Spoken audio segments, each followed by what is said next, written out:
Hey everybody, it's Jeff. Welcome to another episode of Stay Rad, a Wine Blog TV. Look who's in the building! Announce yourself. Marcello, also known as Harvey. Hi. Yeah, hey, it's my dad, and Father's Day is in a couple of days. That's right. I'm probably, by the time I post it, it will be Father's Day, or maybe Father's Day will have passed. And look how much bigger he is. Look how much bigger my dad is. Let me ask you this. Is this my present, being on your blog? Well, yeah.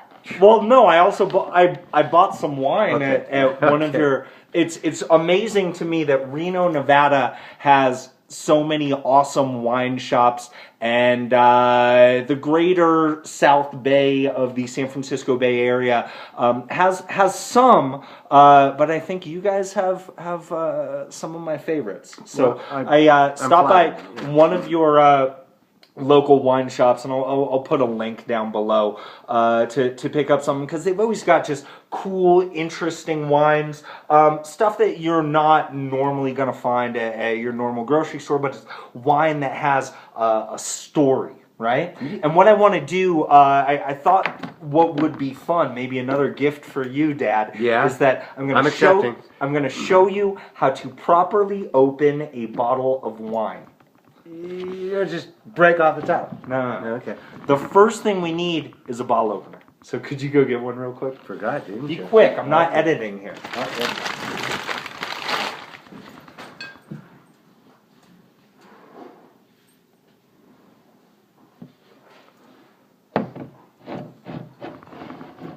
It doesn't have to be the fancy one, just whichever. Oh, jeez. Oh, bottle opener. Well, use that. I thought you wanted a corkscrew. Ah, see? Oh, you brought this old one. What's the story behind this? Because I remember seeing this. It's an antique. It came from my grandmother. Okay. And it actually, this is a key to a wine cellar. Where's the wine cellar? I still haven't found it. So here's this old school corkscrew. This would be kind of rough. My whole thing, the reason why I had it bagged up, Dad, is because this does have a bottle top, but sure enough, you can open a bottle with this guy right here. Let's find out. We'll get into that in a second. I just wanted to show you this wine real quick. Look at that.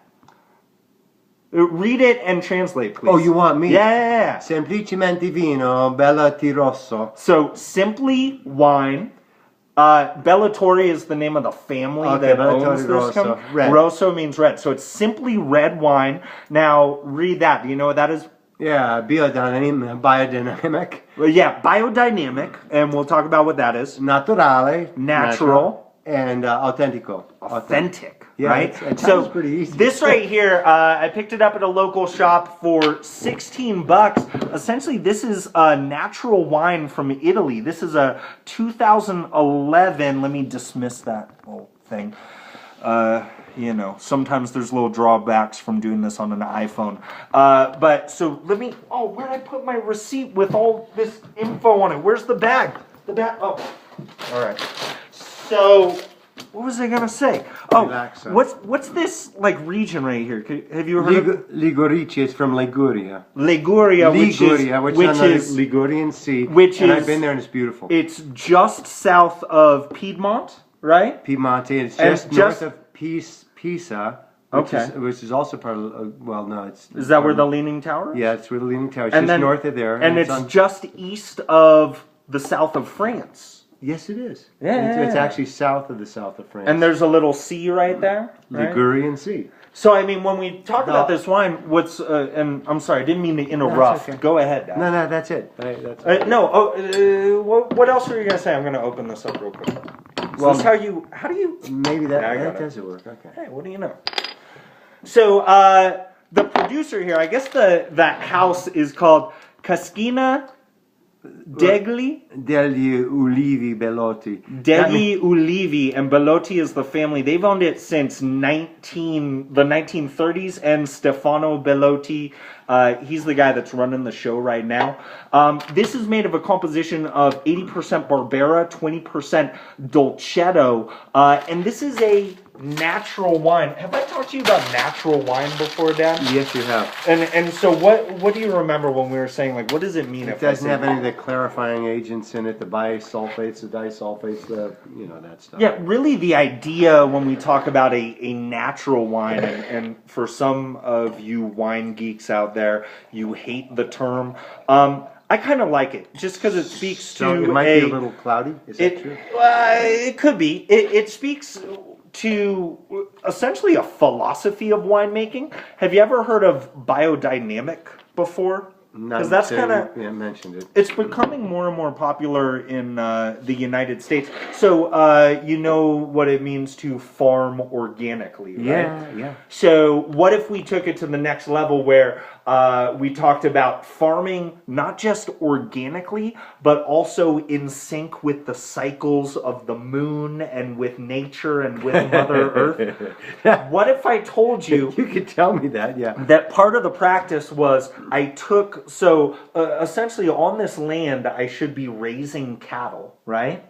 And as the bulls die off, I take their horns, I pack them with manure, and just when the moon is right, I shove that horn-filled manure into the ground, and it's just going to make the wine just that much better. Well, actually, you just described bullshit, right? The manure. This is a family show. Oh, well, it's okay. I was giving a... Is there a history behind that? Like maybe I've never heard of it. I never even really thought about that. I think that was the first BS joke that ever came out of biodynamic farming. But essentially, so it's organic farming on like another level, right? Okay. So folks who are very much part of the natural wine movement, one thing is you want to focus on organic and you would aim for places that are certified as being biodynamic, which takes a little while to get the certification. It's also really just treating grapes and treating wine the way that nature intends, right? The idea with... Did nature intend to shove a horn full of manure into... when a cow dies and they release their duty... Yeah. I don't know. Okay. So anyway, essentially it's a practice or a philosophy of making wine with minimal human intervention. I mean, of course, you've got to pick the grapes. Of course, you got to, put them into a bottle. But you're kind of right when you said, there's not a whole lot of filtering and fining going on. There's limited use of sulfites, right? So a lot of folks will add sulfur at the beginning of the process and near the end of the process to make sure that they're killing off bacterias and yeasts that they don't want, right? That's what we would normally do in winemaking. When we talk about natural winemaking, the idea is let's take the indigenous yeasts that are naturally growing in that vineyard on those grapes, and let's just allow those indigenous yeasts to do what they do, right? Well, when they made wine 2,000 years ago, that's what they did, didn't they? Yeah. And when birds get drunk and fly into windows... From Pyracantha? Yeah, okay. Nevertheless, let's get into this. So here we go. So essentially this is just going to be what I would expect to be a lighter styled, a more fresh type of take on an Italian table wine, right? So let's look at that color. I mean, I think you were kind of right on the ball when you said it is kind of cloudy. Yeah, it is kind of... do you also notice, like, as I tip my glass, are you seeing this too? Like, I'm getting almost some bubbles there. There's a little bit of frizzante action right there. I missed it. Do you see it on mine? There's something that happens on this wine blog where I get bubbles and nobody else does. You should have seen the champagne that Dave and I shared a couple of episodes back. But there may be a little bit of that left over just because we're not using any sulfur to kill off any bacteria that's left over. So there may have been just a little bit more fermentation in the bottle. So now that you mentioned Dave, can we say props to his newborn Josephine? Yeah. Hey, mad props. I didn't know. I swear I told him. He never told me. I swear I told him. Props to you, man. Hey, mad props. Mad props. Anyway, so let's get into that nose. It's nice. We'll bounce them back. So you're saying nice. I'm saying earthy. No. You don't get any, like, potting soil? I've got a cold, is what I have, so it's difficult. You should have seen my last episode. So it's nice. What's nice about it? I like the smell of this. What does it smell like to you? Alcohol. You smell alcohol? I do. And it is a moderate 13.5%. It's kind of neat that there's a couple different labels here. So on the bottom, right here, you're going to see it says 13.5%. Then you see when Louis Dressner, the importer, brought this in, on their label, they wrote alcohol between 11 and 14%. And that really just has to do with the legalities of how you label wines in different areas. In Italy, they would have just sent that out without that little sticker there because that 13.5 is fine. But I guess the folks at Louis Dressner wanted to give you a range just to make sure that you knew. They probably want to make one label for all the different bottles they import. And also, I mean, it could kind of vary just in the sense that, you know, there could be some bacteria that was living that still made it into the bottle that made a little bit more alcohol, or per se. Bubbles. And also, I mean, whenever you see that number on any bottle, it really is a range. It's give or take a percent usually, I don't depending on the wine that you're looking at. So, anyways, what I'm getting are some really earthy, soily type of notes to begin with. Behind that, I'm getting some bright red fruits of cherry and cranberry and raspberry. And maybe a little fig. There's some sort of raisiny type of thing. There's a raisiny thing. You get that? But then again, that's what a dried grape is. So it's really actually it's good for my cold. It's like aromatic. That's the alcohol. Well, yes, there are aromatics in wine, and that's why we stick our noses into it. You are learning, young Padawan. All right, let's take a sip.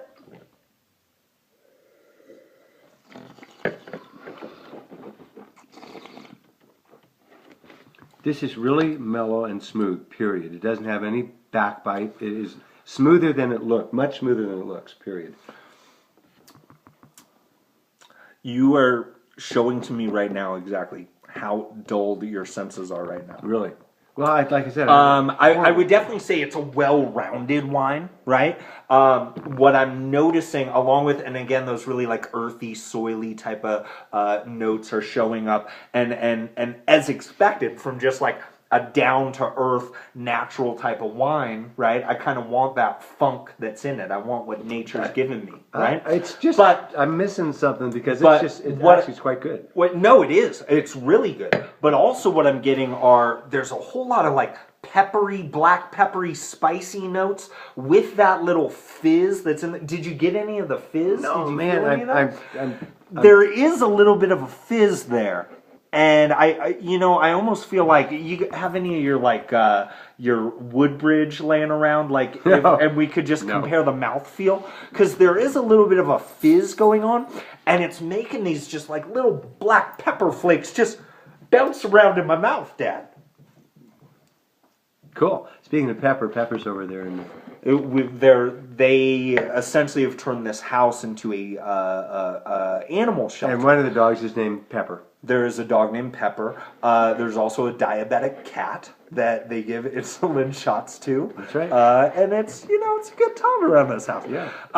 So I'm definitely. We only treated our kids that well when they were growing up. My goodness. So those peppery notes are really coming through. First off, I want to take another sip and try to pick out some of these fruits and some of these secondary components. Let's try it, Dad. Okay, I'm having troubles with the taste.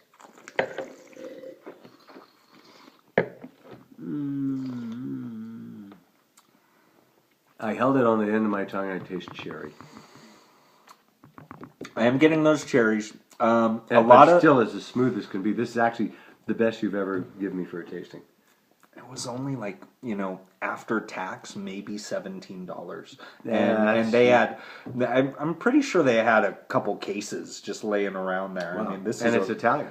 It's really nice. I really like this one a lot. Along with those, there's definitely that red cherry there, almost like a maraschino cherry type of thing. Like I am getting like almost like the syrup of a maraschino cherry. There's there, no- right? There's not a lot of that sweetness, though. I'd bet there is just a teensy bit of residual sugar in there. But also, I'm getting like red apple skin. Red apple skin. It's very subtle. It's very nuanced. I want you to take another sip, and I want you to look for red apple skin. It's gonna be right there. Don't spit on me.